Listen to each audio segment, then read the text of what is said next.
네, 안녕하세요. 오랫동안 기다리셨죠? 어떤 친구가 올까 궁금했을 텐데. 저는 그 행정쟁송법 담당하고 있는 서창규라고 합니다. 하여튼 반갑습니다. 제가 어떤 친구인지는 거기 대충 나와 있을 거예요. 그죠? 저는 현재 지금 이 공인노무사 행정쟁송법을 비롯해가지고 현재 변호사 시험, 그다음 5급 행정고시 강의를 지금 담당을 하고 있고요.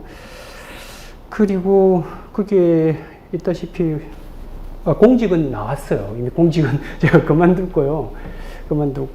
참고로 저도 사실 이 고시 준비를 상당히 늦게 출발했어요. 제가 32살 때에 행정고시하고 그다음 사법시험, 외무고시 이 3개를 준비에 들어갔었거든요. 그리고 어쨌든 이제 35살 때 제가 어쨌든 이제 고시 일을 패스하고 그다음 이제 또 제 개인 일을 지금 또 하고 있고요. 강의도 진행하고 있는데 제가 지금 오늘 여러분에게 전달하고 싶은 거는 이 시험이라는 건 학문이 아니거든요. 학문이 아니고요. 이건 정말 기술적인 거예요. 요령을 알면 빨리 합격하는데 그렇지 않으면 상당히 슬픔이 여러분을 기다리고 있을 거예요. 어쨌든 여러분 주말인데도 여기 자리를 메꾸신 거 보면 아마 미래를 준비하고 있는 것 같아서 아주 보기가 좋습니다. 저도 수험 생활할 때 한 3년 정도를 저는 돈을 벌었어요. 수험 생활하기 전에. 돈을 벌어가지고 3년을 버티는 작업으로 제가 이제 고시 준비에 들어갔었고요. 시험 떨어지면 다시 서울역으로 돌아가려고, 노숙생을 하려고 그렇게 각오하고 공부를 했던 기억이 나요. 자, 좋습니다. 오늘 제가 여러분에게 전달하고자 하는 주제는 크게 3개예요. 하여튼 그동안 여러분들이 그 행정쟁송법을 공부를 하신 친구도 있을 거고 아마 그렇지 않은 친구도 있을 텐데 이번 기회에 좀 방법을 바꾸시기 바랍니다. 공부를 어떻게 해야 되는지를 좀 이런 패러다임을 좀 바꿔야 되지 않을까 이런 생각이 들어요. 자, 일단 제가 3가지를 전달할 겁니다. 그 첫 번째 전달하고 싶은 거는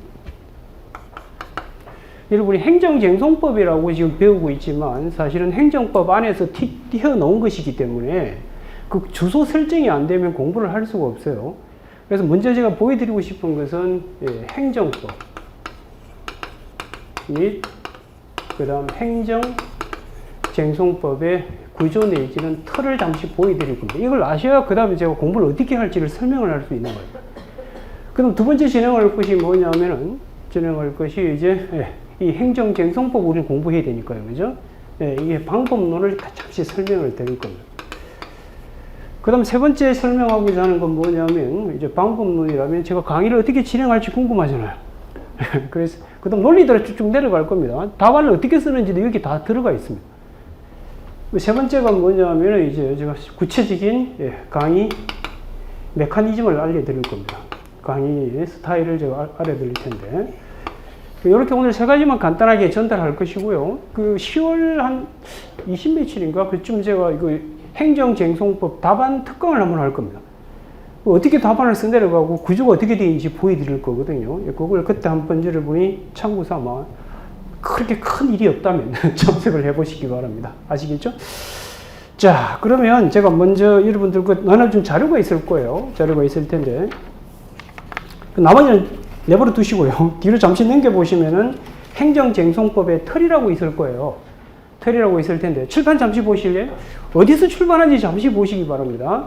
지금 여러분들 행정법에서 튀어나온 것이 행정쟁송법인데 이걸 알아야 제대로 공부를 하는 겁니다. 자, 어디서 시작하느냐 하면요. 원래 국가가 이렇게 있으면요. 국가가 있고 이제 앞으로 제가 A는 국민이라고 이야기를 할 겁니다. 그 과거에 국가를 지배한 건 왕이었었거든요. 아시죠? 절대군주 시대 때. 그때는 국가가 국민을 향해 숱한 행위를 하는데 그 행위를 우리는 뭐라고 부르냐면 그걸 행정이라고 불러요. 근데 그때도 행정이 있었고 지금도 행정이 있는데 이 당시 절대군주 시대 때는요. 왕 마음 내키는 대로 했다고. 그래서 세금을 부과할 때도 심심하면 뺏어가고 이렇게 했던 거예요. 그걸 뭐라고 불렀냐면 그걸 인치의 시대라고 불렀던 거예요. 그러다가 국민들이 들고 일어나죠. 그게 시민혁명이잖아요. 그 시민혁명을 통해 가지고 이제 이상한 일이 벌어집니다. 행정법의 역사가 거기서 시작돼요. 너무 짧아요. 이 짧은 것 때문에 빚어지는 슬픔이 많이 존재합니다. 그걸 좀 이따 잠시 보여드릴 텐데 어쨌든 그런 다음에 무슨 일이 벌어지느냐면 국민들이 시민혁명을 터져 가지고 드디어 자기들의 대표자인 국회를 만들어요. 만들어가지고 이제 왕한테 법을 만들어서 들고 갑니다. 들고 와서 이제 어떻게 하는지 보세요. 이 행정을 할 때 마음대로 하다가 이제는 이 법에 의해서 행정하는 시대가 열립니다. 이걸 들어보셨을 텐데 이걸 법치행정이라고 부릅니다. 이게 행정법의 출발이에요. 그래서 이 법에 의해서 행정하는 이걸 줄여서 우리는 이제 법치행정이라고 불러요. 그리고 이 국가를 쪼갭니다. 쪼개가지고 아시다시피 여러분 입법, 행정, 사법 이렇게 나누잖아요. 이걸 상권 분립이라고 배우셨을 거고 권력 분립. 그런데 여기 보시면 행정이 있잖아요. 이 법을 만들죠. 이 법에 따라서 행정을 해야 돼요. 행정부는. 그걸 법치행정이라고 그러거든요. 자, 그러면 행정법 사례 문제, 행정쟁송법 사례 문제는 어떻게 만들어지는 여기서 답이 다 나와요. 뭐가 나오는지 잘 보세요. 그럼 결국은 이 행정에 보면 뭐가 있느냐면 여러분 음주운전하면 운전면허 취소하죠. 국가가. 운전면허를 취소하기도 하고 여러분들 장사하고 싶으면 허가를 받아야 되고요. 그 다음 여러분들 노동법에서 얘기하는 노동조합을 여러분들 만들어서 운영하려면 노동조합 설립 신고해서 행정청이 수리를 해줘야 발등이 걸린다고요. 그럼 수리를 한다든지 이런 게 있는데 이런 것들을 총칭해서 뭐라고 부른다고요? 행정이라고 불러요. 자, 그러면 잘 보세요. 법치행정이잖아요. 그러면 국가하고 국민이 뭘 놓고 싸우는지 아세요? 자, 여러분 세금 부과하는 것도 행정이죠. 그러면 국가는 여러분에게 세금을 부과할 때 세법, 이 법이라는 게 행정법이라고요. 이 세법에 따라서 행정을 하게 되면 우리는 그건 적법이라고 부르는 거고요. 그걸 벗어나서 하게 되면 위법이라고 하는 거예요. 자, 그러면 행정법 사례 문제는 뭐냐면 이 행정을 둘러싸서 놓고 국가와 국민이 법치행정을 놓고 싸우는 것이 행정법이에요. 그 중에 여러분 시험은 특이하게 돼요. 이 법치행정을 준수했냐 안 했냐 이건 시험에 안 나와요. 이걸 우리는 본안이라고 부르거든요. 본안에서는 이 행정이 법치를 지켰냐 안 지켰냐 이걸 따진다고요. 그런데 여러분 시험에서는 그건 무시하고 뭐만 하느냐면 이 법치에 반해서 행정하게 되면 국민은 법에 의해서 보호되는 자기의 권리가 침해됐다 하면서 다투는 거예요. 그게 법치예요. 그래서 법치는 뭐냐면 두 가지로 구성되어 있습니다. 법률 적합성하고 그 다음 개인의 권리구제. 이 법률 적합성이 뭐냐면 법대로 했냐 했냐 따지는 것이 이게 본안이고요. 개인의 권리구제 이 부분이 여러분 시험 출제범위라고요. 그래서 이 개인의 권리구제를 어떻게 하느냐면 국민이 보니까 세금이 잘못 부과된 것 같아요. 아니면 내가 다 갖추어서 신고했는데 왜 수리를 안 해줘? 라고 하면서 다투는 거예요. 다툴 때 잘 보세요. 다툴 때 이제 대표적인 다투는 방법이 행정쟁송이에요. 두 가지가 있는데 이 행정 때문에 국민이 두 가지가 있습니다. 직접 저 행정을 직접 공격하는 방법이 있고요. 이 행정으로 초래되는 결과, 즉 피해, 이건 이제 돈으로 커버하는 게 있는데 그걸 여러분 들어보셨을 텐데 이게 손해배상하고 그 다음에 이게 손실보상이라는 게 있는데 이건 여러분 시험에서 중요한 게 아니고 여러분 시험에서는 이 작용 자체를 없애달라고 하는 거 그걸 행정쟁송을 통해 다투는 거예요. 아시겠어요? 예. 그래서 국민 입장에서는 이 행정을 없애달라는 거예요. 예를 들어서 수리를 거부한다. 그럼 이 거부를 없애달라 이겁니다. 허가를 신청했는데 허가를 안 해줘. 그 다음 운전면허를 왜 취소해? 나는 음주운전한 적도 없는데. 그러면서 이걸 다투는 거예요. 그걸 다투는 걸 우리는 뭐라고 부르냐면 이걸 쭉 빼가지고 이걸 행정쟁송이라고 부르는 거예요. 그래서 이 쟁송은 두 가지가 있어요. 원래 여러분들 권력분립에 의하면 법은 국회가 만들고 그 다음 법에 따라서 이제 행정을 하는 건 행정부가 하는 거고요. 그 행정부가 한 것이 법에 맞춰서 했냐 안 했냐를 판단하는 것이 사법부가 하는 거예요. 그러니까 이해되시나요? 자, 그런데 특이한 게 하나 있어요. 그게 뭐냐면 이 행정이 법치에 반했는가 안 반했는가를 다투는 게 쟁송인데 그 두 개를 쪼개놔요. 원래는 사법부에서 판단해 줘야 돼요. 법에 따라 했냐 안 했냐를. 그런데 행정법에서는요. 사법부에 가기 전에 행정부 스스로가 잡아주는 제도를 만들어 놨다고요. 그걸 행정심판이라고 부르는 거예요. 그럼 행정심판은 행정부 자체에서 하는 거예요. 이거는 엄밀한 의미의 재판이 아니라고요. 그 다음 오리지널 재판이 뭐냐면 그게 이제 행정소송이에요. 이게 여러분 시험에 90% 이상을 차지하는 거예요. 이 두 개가 이제 연결이 되어 있는 거예요. 자, 그런데 여기서 이제 뭐가 문제가 되느냐 하면 대표적인 행정소송에 보면 취소소송이라는 게 배우시게 될 겁니다. 배우게 되는데 이 소송을 개나 소나 하면 안 받아줘요. 왜냐하면 이 소송을 진짜 필요한 친구들이 많이 줄 수 있을 텐데 자격 안 되는 놈이 들어올까봐 예선전에서 걸러내는 장치가 있다고요. 그걸 뭐라고 부르냐면 그것이 1단계에서 소송 요건이라고 부르는 거예요.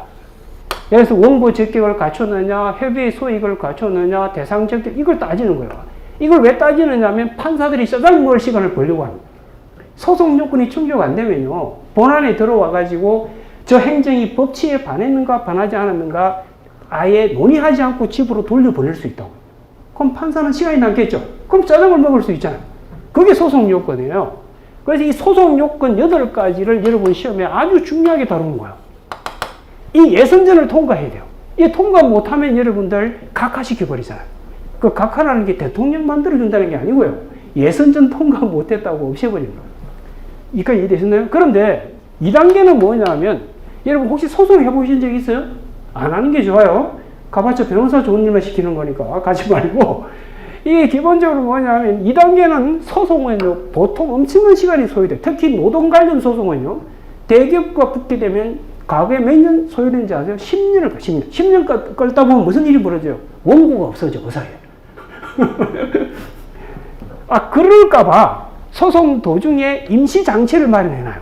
그걸 뭐라고 그러냐면 가구제라고 부릅니다. 이 법학에서 가라고 하는 건 집에 가라는 게 아니고요.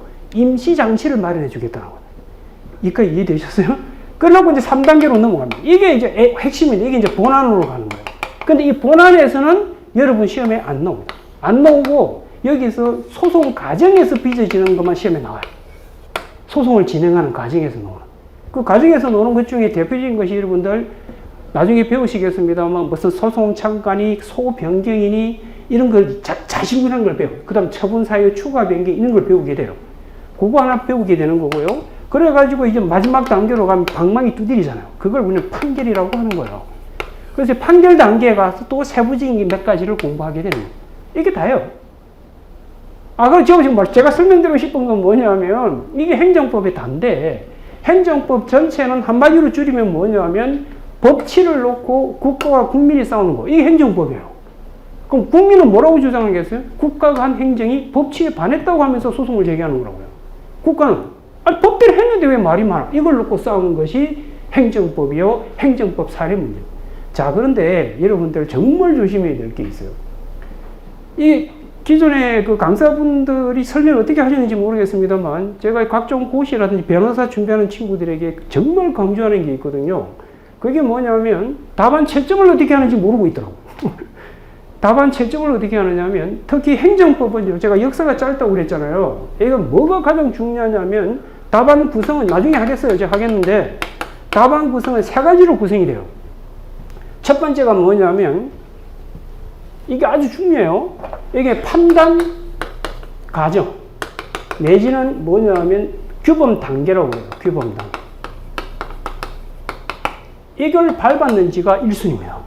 그 다음 두 번째가 뭐냐면 일반론. 이게 내용이에요. 이게 뭘 쓰느냐면, 여기 보면 개념, 그 다음 학습, 판례, 이런 기본론을 쓰는 거고요. 세 번째는 뭐냐면, 세 번째는 이제 사안포섭이라는 게 있어요. 이게 여러분 법을 사실관계에 적용해서 결론 맺는 거라고요. 그게 이제 사안포섭인데, 이 중에 가장 중요한 게 뭘 것 같아요? 이런 거 외우는 게 중요할 것 같아요? 절대 그렇지가 않습니다. 여러분 답안지 몇 개 채점하는지 아세요? 최소한 몇백 장, 몇천 장을 채점해야 돼요. 그럼 처음 채점할 때, 저도 채점을 많이 하는데, 채점할 때 1순위가 뭔지 아세요? 예, 논리 과정을 밟아왔느냐. 이걸 체크하는 게 핵심 포인트. 나중에 제가 답안 특강할 때 한번 구체적인 답안 쓴 걸 가지고 제가 한번 보여드릴 텐데, 오늘은 시간 관계상 제가 그렇게 설명을 드릴 수 없고요. 그래서 무슨 말이냐면, 이게 이 A라는 이야기가 나와야 그 다음 이걸 전제하고 B가 나오는 거고요. 이게 전제가 돼야 C가 나오는데, 이 순서가 바뀌잖아요. 까라게 그냥 채점할 필요가 없습니다. 이게 있기 때문에 그 다음 이게 나와야 돼. 그 다음에 그게 뭔가를 배우는 거예요. 그걸 우리는 뭐라고 하냐면, 이걸 기본적으로 틀이라고 이야기합니다. 이 틀이 안 맞으면 그냥 날려버려요. 그걸 공부하셔야 돼요. 그래서 그 틀을 갖췄다는 전제하에 그 다음 점수를, 고득점을 줄지 말지 정하는 것이 이걸 가지고 보는 거예요. 그럼 이게 안 맞잖아요? 그거 까락이에요. 법학은요, 에세이가 아니에요. 법학은 논리적 에세이라고. 논리라는 게 설득력이 있어야 된다고. 이게 있으니까 그 다음이 나와야 되는 거예요. 그 공부를 하는 게 가장 중요한 포인트예요. 나 10월 말에 제가 그 답안지 특강할 때, 그 답안 작성 특강할 때 제가 이걸 보여드릴 겁니다. 어떻게 이게 밟아서 가는지를. 그걸 모르면 게임 끝이에요. 맨날 무슨, 이건 나중에 자동으로 외우십니다. 그리고 학설이라는 것도 여러분들, 제발 이거 외우지 마시고요. 대립되는 두 가치가 있습니다. 항상 이쪽 A와 B라는 두 개의 가치가 있거든요. 이걸 강조하는 학설 하나, 이걸 강조하는 학설 하나, 이걸 합치면 뭐죠? 절충설이 나와요. 이 검정설, 부정설, 절충. 그거 말면 돼요. 그 어떤 이유로 이렇게 가는지 딱 한마디만 알면 됩니다. 그 외울 게 별로 없다는 걸 알게 돼요. 그 개념을 그냥 외우는 게 아니에요. 어휘 개념 쓰잖아요. 쓸 텐데 그걸 그냥 외우는 게 아니고 다 요령이 있다고요. 근데 그 요령이라는 게 어디에서 나오느냐? 어떤 제도가 있으면요. 이 제도가 만들어진 배경이 있다고요. 그래서 처분사의 추가 변경이라는 걸 나중에 배우시게 될 텐데 이런 제도가 왜 만들어지는가를 알게 되면 자동으로 이걸 받아들일지 말지가 학설 대립이 금방 이해가 되고요. 암기할 게 없어요. 그래서 제가 강조드리고 싶은 건 뭐냐면 아까 행정법이라는 이게 전부 다고요. 그 중에 일부 뭐가 뺀 거라고요? 법치 중에서 개인의 권리구제 부분만 빼는 것을 여러분 시험 범위로 잡고 있는 거예요. 알겠어요? 예. 그래서 그 단계를 제가 대충 적어놓은 겁니다. 그 틀을 잠시 한번 보실래요? 그 행정쟁송법의 틀이라고 해가지고 그 개관제가 한번 읽어보세요. 개관이. 그 행정법 전체를 관통하는 핵심이 뭐라고 해놨어요? 법치 행정의 원칙이라고 해놨잖아요. 그리고 법치지 쭉 해가 쭉 나와가지고 그게 뭐라는지 보세요. 예, 법의 행정 보장에서 사법심사가 이루어져야 함을 그려놨죠. 그래서 결국적 법치 행정은 행정의 법률적 합성, 이 법대로 했냐 아니냐 이걸 따지는 거고요. 그 다음 개인의 권리구제. 그 중에서 이제 공인노무사 시험에서는 뭐만 따진다고? 권리구제 중에서 행정쟁송, 즉 심판하고 소송만을 논의하게 되는 겁니다. 그런데 이 심판, 소송이라는 과정이 어떻게 밟아가는가? 그 밑에 구조를 제가 적어놨잖아요. 그래서 1단계가 뭐라고요?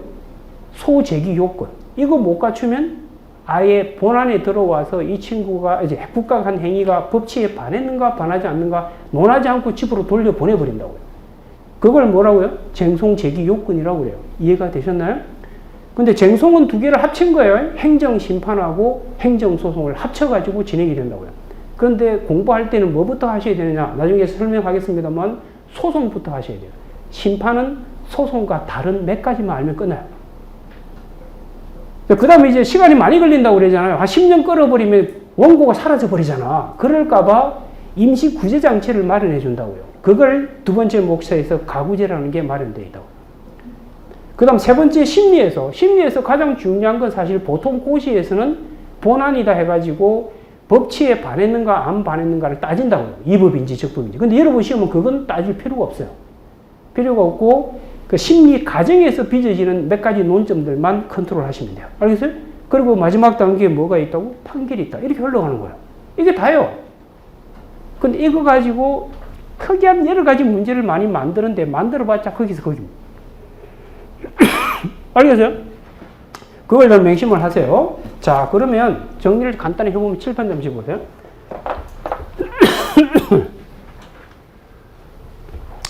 그래서 행정법은요, 보세요. 행정법은 이게요, 역사가 엄청 짧아요. 그래서 이건 털을 잡는 게 정말 중요해요. 털 구조. 그래서 이게 채점할 때 1순위입니다, 1순위. 그래서 그 단계 구조를 밟았냐면, 이거 보는 게 1순위라고요. 그게 어디에 드러나요? 이런 목차만 딱 읽으면 답 나온다고. 그래서 채점 하나 하는데 몇 분 걸릴 것 같아요? 1분밖에 안 걸려요. 여러분 한 10장만 채점해보라니까 채점하고 싶은지. 그걸 전쟁터를 알고 공부하셔야 된다고요. 전쟁터를 알고. 제가 얘기했잖아요. 저도 32살 늦은 나이에 고시 공부하면서 젊은 친구들하고 싸우고 이기기 위한 방법이 뭐겠어요? 잔머리 굴려야죠. 그 방법이 더 있어요? 이거 왜 안 나와? 이해가 되지 무슨 말인지. 그걸 아셔야 돼요. 그래서 이 털 구조순, 이게 아주 중요한 1순위. 그걸 아셔야 되고. 그 다음 특이한 게 뭐냐면 혹시 여러분들 민법은 민법이 있고 민사소송법이 있잖아요. 그 다음 형법이 있고 형사소송법이 있잖아요. 이걸 뭐라고 하냐? 이걸 실체법이라고 부르고요. 이걸 절차법이라고 부르거든요. 그 실체법 이게 뭐냐면 우리 행정법에서 말하는 아까 법치 행정에 반했는가 안 반했는가를 따지는 거예요. 그럼 반했다고 하면 나의 법에 의해서 보호되는 권리가 침해받잖아요. 그걸 구제해주는 과정을 절차법이라고 그런다고요. 그런데 행정법은요, 이렇게 분화가 안 돼 있어요. 민사소송법, 민법 이렇게 분화되어 있지 않고요. 행정법이라고 하는 하나의 틀 안에서 실체법과 절차법이 통합이 되어 있다고. 그래서 여러분은 그 중에서 절차법만 배우는 거예요. 그만 뽑아내가지고. 그런데 원래 보통의 각종 국가고시 아닌 시험에서는 전체를 다 시험 치잖아요. 그래서 거기서는 항상 이게 실체를 묻는지, 절차를 묻는지, 이걸 구분하는 습관을 몸에 배어 있거든요. 근데 여러분은 그럴 필요가 없어요. 뭐만 묻고 있기 때문에 절차만 묻고 있어요. 절차법. 그래서 이게 좀 특이하다는 걸 아시기 바라고요. 그 다음에 이제 세 번째는 제가 말씀드리다시피 답안 구성은 세 가지로 구성되어 있다는 거. 이거 하나. 그러니까 논리 전개 과정을 밟았는지. 그 다음 두 번째 내용, 즉 일반론을 쓰는지 말하는지. 그 다음 사안 포섭이라는 게 있는데 그건 나중에 답안 특강 할 때 제가 어떻게 하는지 보여드리게 될 겁니다. 거의 전부 다예요. 알겠어요? 자, 그러면 지금 행정쟁송법이 어디서 흘러나오는지는 아시겠죠? 행정법이라는 큰 틀 안에서 구제와 관련해가지고 일부 뽑아낸 거예요. 구제도 일부만 도운 거예요. 구제 안에는 손해전보와 행정쟁송이 있는데 손해전보는 또 시험하고 여러분 관계없고요. 행정쟁송만 뽑아낸 거예요. 감이 잡아서 여기까지? 자, 그러면 출발 보죠. 자, 그러면 행정쟁송법을 어떻게 공부해야 되느냐? 2단계. 1단계는 간단히 설명한 거예요. 행정쟁송법이 뭔지 틀을 제가 잠시 보여드린 거고 2단계에서는 행정쟁송법 공부를 어떻게 해야 되느냐? 이제 앞으로 절대 이렇게 공부하지 마세요. 이론 따로 그 다음 사례 풀이하는 거 따로 이렇게 공부하면 안 돼요. 무슨 말인가 하네요. 여러분들 그 이론적인 거하고 그 다음 이 사례가 있는데 참고로 여러분들 교재는요. 기본서 한 권하고 사례집 한 권만 있으면 끝나요. 그 다음 법전 항상 들고 다니셔야 되고요. 법전 활용하는 것도 아셔야 됩니다. 이게 왜 써는지 아세요? 이 두 개는 유기적으로 연결되어 있기 때문에 항상 어떻게 하셔야 되냐면 오늘 만약에 여러분들이 뭐 원고 적격이라는 걸 소속 요건으로서 원고 적격을 배웠다. 그러면 그 원고 적격 관련해 가지고 사례 문제를 반드시 그날 풀어보셔야 됩니다. 그래야 이게 도대체 어떻게 실제 시험에서 쓰이는지를 알고 보는 친구랑 그렇지 않고 그냥 쭉 하는 친구는 하늘과 땅 사이에요. 쉽게 말해서 전쟁터를 알고 준비해야 되지 전쟁터를 모르고 준비하지 마셔. 그리고 이 사례 문제는 가장 좋은 문제가 뭐냐면 기출사례. 그 강사들이 만든 문제는 그건 나중에 연습용으로 쓰는 거고 가장 좋은 바이블이 되는 사례는요 기출사례입니다. 그것도 과거 문제 말고 최신 문제. 최신 5년치 정도. 과거에 여러분 사례 문제 보면 준 사례와 사례가 섞여 있다고요. 근데 최근은 100% 그냥 사례 형태로 나오고 있기 때문에 과거를 풀 필요 없어요. 그래서 이 두 개를 항상 병행해서 공부하셔야 돼요. 그래서 제가 앞으로 강의를 어떻게 진행할 거냐면, 이제 연기부터 바로 사례 들어갈 겁니다. 두 개를 다서 병행하면서 할 겁니다. 그럼 바로 답은 못 쓰거든요? 그래서 처음에 답 쓰라면 안 써져요. 안 써지니까 처음에 뭐 할 거냐면, 제가 첫날, 이 어떻게 아까 단계 구조를 밟아가는지를 설명해 드릴 겁니다. 그럼 그거 배워가지고 그 목차만 한번 잡아보시라고. 안에 내용물 채우는 거 암기가 안 되기 때문에 채울 수가 없어요. 그건 그 다음 하면 되는 거고, 1순위로 배워드릴 게 뭐라고요? 단계 구조를 밟아가냐. 이게 아주 중요해요. 그래서 이 연기부서 그걸 연습시킬 겁니다. 그래서 항상 이 두 개를 제가 병행해서 진행할 거예요. 그리고 항상 문제를 만들어서 제가 나눠줄 겁니다. 나눠주면 오늘 배웠던 걸 가지고 그 사례 문제를 여러분 나름 집에서 풀어보시라고. 풀어봐가지고 목차만 잡아보시라고. 그럼 그 목차 잡은 거에서 여러분이 뭘 누락했는지 같이 제가 여러분하고 첨삭 형태로 진행을 할 겁니다. 그거 하나하나 메꾸잖아요? 한두 달만 딱 그렇게 하잖아요? 답안을 어떻게 쓸지 눈에 다 들어옵니다. 뜬구름 잡듯이 공부하면 안 된다고. 그리고 나머지 외우는 거 이런 거 걱정을 하지 말라고. 그 기본적인 제도가 어떻게 나오고 이게 어떻게 흘러가는지만 알면 자동으로 암기가 된다니까요. 그래서 가장 먼저 하셔야 될 게 뭐라고요? 단계 구조를 어떻게 밟아가느냐. 이게 핵심 포인트. 그걸 보여주는 가장 좋은 게 뭐라고요? 이론과 사례 문제를 같이 병행해서 공부하셔야 됩니다. 그 연기할 때는 이론만 쭉 하고 이론만 쭉 하다 보면 무슨 일이 벌어져요? 연기처럼 사라진다고. 그래서 연기라고. 알겠어요? 그래서 이거 항상 병행해서 하는 습관을 갖도록 하시라고. 나머지 공부가 필요 없어요. 이것만 하면 돼요, 그냥. 그래서 이 사례와 이론을 유기적으로 연결해서 공부하라고. 처음부터 바로 그렇게 하라고. 그러면 1기 때 가잖아요. 딴 친구들은 손도 못 대는 답안을 여러분 쓸 수 있게 되는 거라고요. 하여튼 누구보다도 빨리 사례 문제를 접해서 쓸 수 있도록 준비하시오. 뒤로 미루면 안 돼요. 끝납니다. 계속 처음에 저도 답이 안 써져가지고 선배들 답안 보면서 모방했거든요. 모방이 창조로 간다고. 계속 보다 보면 응? 이렇게 하면 되겠다는 감이 온다고요. 빨리 시작하셔야 되고요. 오케이? 대답을 안 하잖아요. 시험에 안 나오는 거 중심으로 강의해요. 적절히 대답도 하고 이렇게 하시라고. 알겠죠? 예, 그래서 그걸 좀 이해를 하시기 바라고요. 그 다음에 칠판 잠시 보세요. 그래서 제가 공부에 있어서 딴 거 필요 없어요. 딴 거 필요 없고 가장 중요한 방법 바꾸라고. 이제부터 이론 따로 사례 따로 하지 마시고 항상 연기부터 바로 병에서 바로 시작하라고. 그래서 연기 때 배워야 될 게 1순위가 뭐라고요? 단계 구조를 배우시. 단계를 밟아가는 방법. 그것만 답안에 현출되어 있잖아요. 그러면 일단 50점은 확보됩니다. 그 다음에 이제 안에 내용물을 잘 채우잖아요. 그러면 이제 80점으로 가는 거예요. 그런데 단계를 못 밟고 내용을 다 채웠잖아요. 그 답안지 들고 와서 수험생들이 뭐라 하는지 아세요? 아니 이렇게 다 썼는데 왜 점수 안 주냐고. 그건 에세이 답안이지 법학 답안이 아니라고. 명심하세요. 그리고 채점하시는 분들은 뭐 가지고 채점한다고요? 그 단계 구조 밟아왔네. 이게 1순위라고. 1순위. 그거 안 되면 집어 던지 예선전에서 아예 각하시켜버린다고. 감 잡으셨어요, 여기까지? 자, 그리고 이제 세 번째요. 보세요. 공부 방법 딴 거 없어요. 이거밖에 없어요. 이거 말면 돼요. 그리고 어떻게 돌아가는 구조는 공부하면서 하면 되는 거니까 뭐 신경 전혀 없고요. 그럼 세 번째 보면 제가 이제 연기부터 쭉 이렇게 시작할 텐데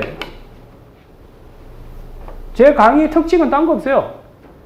가장 쉽다는 걸 느끼실 겁니다. 아마 여러분들 행정법에서 가장 어려운 파트가 어느 파트인지 아세요? 행정쟁송법 파트예요. 변호사 준비하는 친구들이나 행정고 준비하는 친구들이 가장 어렵다고 하는 파트가 행정쟁송법 파트예요. 이걸 이해하기 위한 기초공사는 민사소송법이 전제가 되어 있어야 돼요. 민사소송법을 안다는 전제하에 행정소송법은 고작 46개 종목밖에 없어요. 그래서 그 안에 보면 부족하면 민사소송법 전용하세요. 이렇게 적어놔도. 그럼 여러분 민사소송법을 선택 과목에 들어가 있죠. 그거 하시는 분도 있고 안 하시는 분도 있는데 안 해도 아무 관계 없어요. 알겠어요? 관계 없도록 제가 만들어 드릴 거라고. 그래서 선택과 집중 쉽게 배우세요. 왜 어렵게 공부하지 말라니까요? 계속 강조하지만 이 시험은요 학문이 아니라는 걸 아셔야 돼요. 테크닉이라니까 테크닉. 그 테크닉만 조금만 발휘하시면 수험 시간을 엄청 단축시킬 수 있습니다.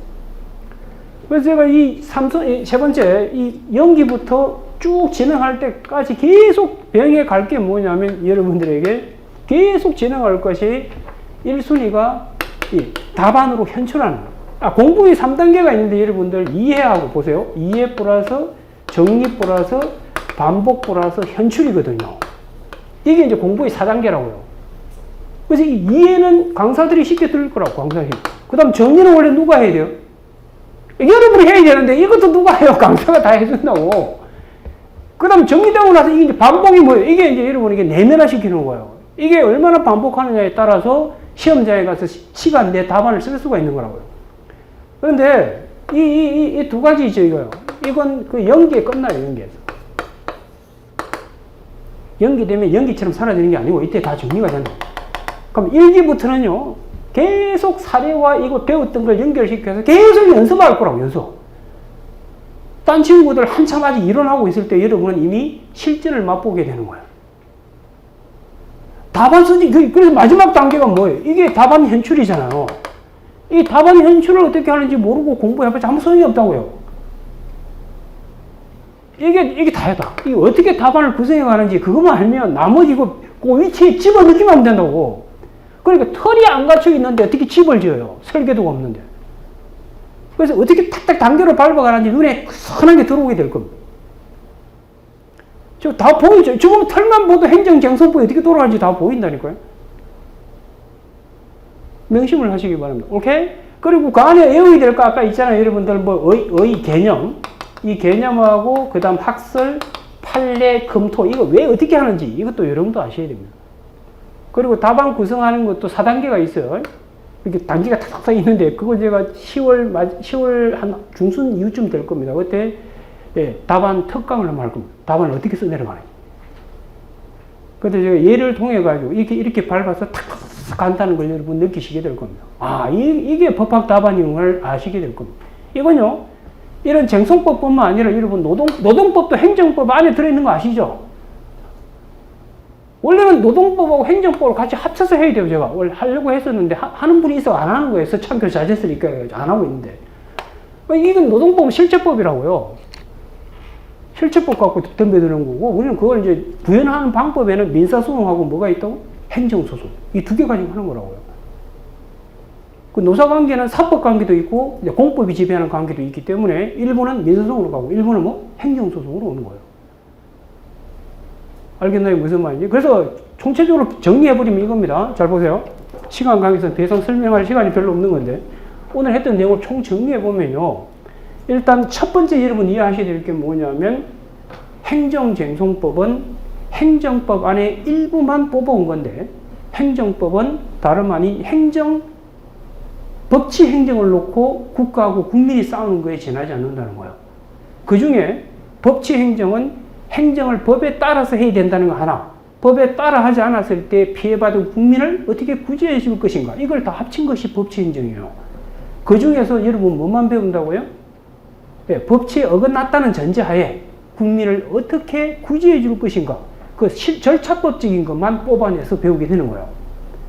근데 그 절차법적인 것은 원래 법원에서 해야 되는데, 이 행정 관련해 가지고는 특이하게 행정을 한 행정부 안에서, 행정부가 행정을 하잖아요. 행정부 안에서 스스로 국민이 문제 삼으면 해결해주는 장치도 있다는 거예요. 그게 행정심판이에요. 그런데 행정심판은 중요하지 않아요. 그렇게. 행정소송이 90% 이상을 차지합니다. 근데 행정심판은 행정소송을 그대로 카피했거든요. 카피했는데, 카피하면서 살짝쿵 카피하지 않은 게 있어요. 그게 다른 점이거든요. 그 몇 가지만 알면 끝나요. 그런데 중요한 건요, 행정소송은 절차법인데 절차는 단계 구조로 되어 있다고요. 그래서 1단계에서 이 과정을 밟고 2단계에서 이 과정, 3단계, 4단계까지 구성이 되어 있거든요. 이 단계별로 어떤 내용과 특징을 갖고 진행되는지만 공부하시면 행정쟁송법 끝나요. 문제는 그게 아니고요, 이걸 답안으로 구현을 하는 게 어렵다는 거예요. 안 써준다고 잘 안 써보라니까요. 쓰다 보면 자고 있는 자신을 발견해요. 그래서 그걸 누구보다도 빨리 시작하느냐가 핵심 포인트다 이 말이에요. 그래서 연기 때부터 바로 시작해야 돼요. 그리고 처음 공부할 때도 항상 옆에 뭘 펴두고 해야 된다고? 사례집을 펴두고 시작해야 돼요. 그래서 오늘 배웠던 이 이론이 사례에서 어떻게 녹아서 구현되는지를 보고 이걸 보면 훨씬 선명해진다고요. 어떻게 쓰이는지 알고 공부하게 되니까. 그걸 연기 때부터 바로 공부하셔야 돼요. 이해가 되셨나요? 오케이? 그리고 답안을 쓸 때 항상 1순위가 뭐라고요? 네, 단계 구조 밟아냅니다. 규범의 단계 구조를 지키는, 이게 채점의 1순위라는 거예요. 그 다음 2순위, 3순위가 이제 뭐냐면 일반론, 내용을 채우기. 그 내용이라는 게 다름 아닌 개념하고 학설 판례 쓰는 거예요. 아, 그리고 여러분 제발 그렇게 얘기하는 사람 말 믿지 마세요. 판례대로 답을 써야 돼. 그건 절대 아니에요. 판례대로 답 쓰는 게 아니고요. 왜 주관식이에요? 객관식이 아니잖아요. 주관식은 아까 얘기했던 이 단계 구조만 맞게끔만 가면 무조건 점수 줍니다. 결과는 달라도 아무 관계 없어요. 그래서 사안 포섭할 때 여러분 인생 역정을 쓰셔도 된다고. 원고 적격에 포섭되는 거 아니에요. 답 쓰실 때 내가 보기엔 사회보호생이 있다. 나중에 다 배우실 텐데 그 하는 요령이 있거든요. 그런데 사회보호생이 없어가지고 원고 적격이 없다고 결론을 내든 있다고 내든 그건 여러분이 알아서 하면 돼요. 그런데 그때까지 간 과정을 밟아왔냐가 가장 중요하고요. 그래서 사안 포섭은요, 예시답안, 제가 나눠줄 거라고 예시답안을 보면서 모방하시라고. 그러면, 아, 요 문구 몇 가지 외웠다가 그냥 갖다 바르면 된다고. 아시겠어요? 그러니까 그런데 신경 쓰지 마시고, 절대 판례 결론과 같아야 된다는 도구마에 빠지면 안 된다고. 논리 전개 과정만 맞으면. 명심하세요. 이해가 되셨나요? 그만 끝나요. 그 행정쟁서법 계속 강조드립니다만 행정법에서 가장 어려운 파트예요. 그리고 앞에 있는 행정법의 일반론을 여러분 다 생략해버리고 뒤만 배우잖아요. 그럼 앞에 있는 거 어떻게 해야 돼요? 또 질문을 하시는 분들이 있더라고요. 그건 걱정하지 마세요. 조만간 제가 기본서 갖고 출간이 될 텐데 그 앞에 한 몇 페이지만 하면 돼. 한 3, 4페이지 정도만 있으면 행정법의 전체 꼬라지가 눈에 들어와요. 그 틀 속에서 행정쟁송법의 이치가 어디 있는지 대충 보셨잖아요. 그 정도만 알면 돼요.